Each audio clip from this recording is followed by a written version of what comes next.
Hey everybody, it's Dr. Eric Balcavage, and I want to talk about how much and what type of thyroid hormone is needed to optimize your thyroid physiology.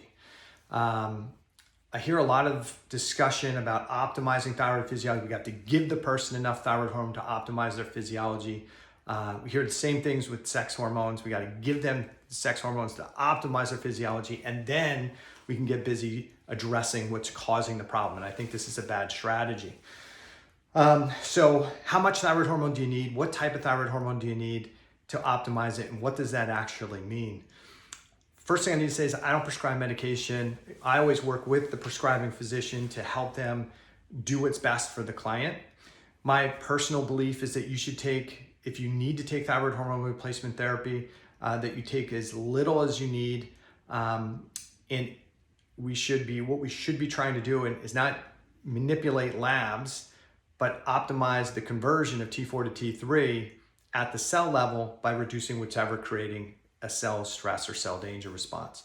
So if you feel great on T4, that's awesome. If you feel great on Armor or combination medication like that has T4 and T3, that's fantastic. If you feel awesome on T4 and some separate T3, that's great. If you're on T3 only, I don't care. I really don't care what you're on if you feel awesome.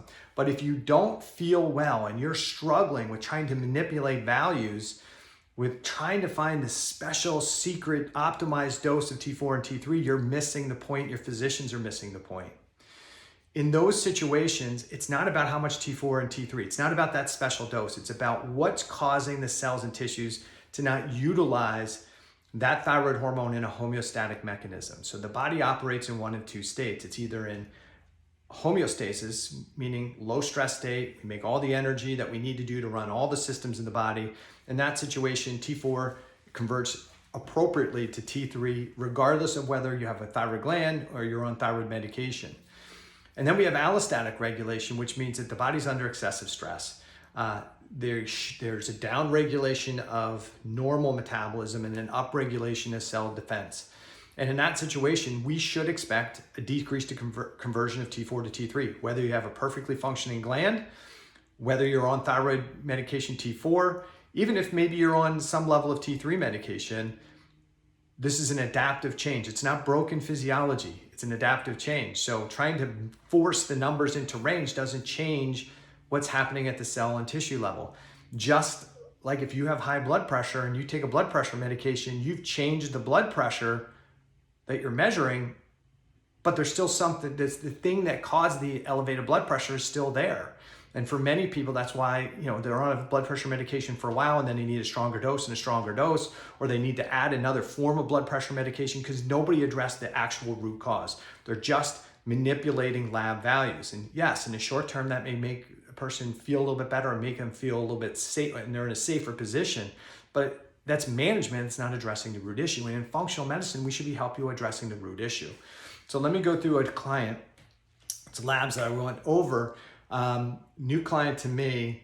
She's been to allopathic physicians, integrative practitioners, and functional practitioners who have all tried to manipulate the blood values. And here's the most recent level of thyroid medication and her numbers, and why somebody has told her that her thyroid physiology is now optimized, but it's not optimized. It's manipulated, and she's still struggling with chronic hypothyroid and hyperthyroid type symptoms, even though her physician is telling her she's optimized because of what they're providing her. So this person, they're on 100 micrograms of tyrosine, T4. Now, how much T4 is the thyroid gland, a healthy functioning thyroid gland, make in any given day? Somewhere between 88 and 100 micrograms is considered to be what the gland would typically make. The gland also makes about 5 micrograms, maybe up to 10 micrograms of T3 per day. And there's a total production of 30 micrograms typically of T3. So the rest of the T3 is generated by the peripheral tissues. Back in school, we learned that almost all of it was generated by the liver. That's not the case. It's made by all the tissues contribute to that T3 pool that have deiodinase 2, which is the primary converting enzyme of T4 to T3. So she's on the 100 micrograms of tyrosine. She's on 60 micrograms of armor, which provides another 38 micrograms of T4 and 9 micrograms of T3. And she's on 60 micrograms of T3. So if we total this up, she's on 138 micrograms of T4. It's about 1.5 times how much T4 a healthy functioning thyroid gland would make to begin with. And she's on 69 micrograms of T3, which is double what the whole body would make in any given day. And if we think about it, this is like 6 to 7 times how much the thyroid gland would make, right? So the body makes a total of about 30 micrograms per day. The thyroid gland making somewhere between 5 and 10 micrograms per day. So this is like 6 to 7 times. So she's taking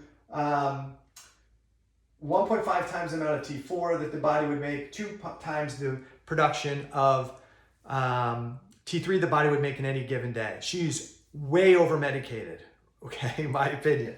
And so if we look at her TSH, it's 0.005. You can't even detect a TSH. Now, why is it? Well, she's taking so much TSH that she's saturating the hypothalamus and the pituitary gland, and so there's no drive to increase TSH.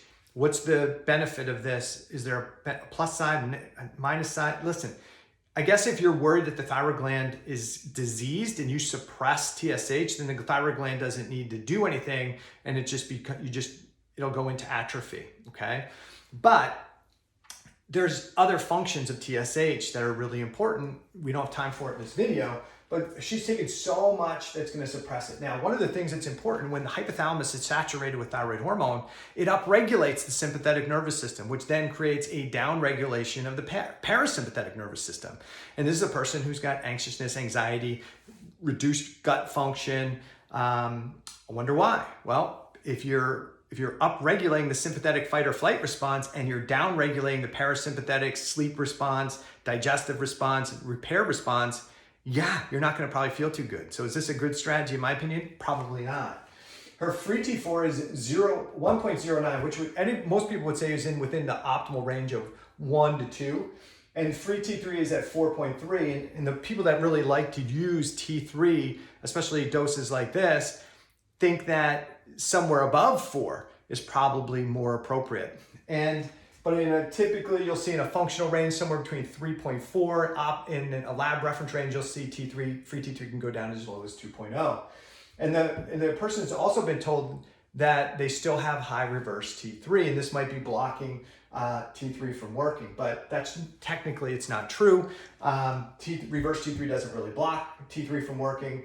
Why is reverse T3 at 17.8? Well, one of the reasons is they're just overloaded with thyroid hormone replacement therapy.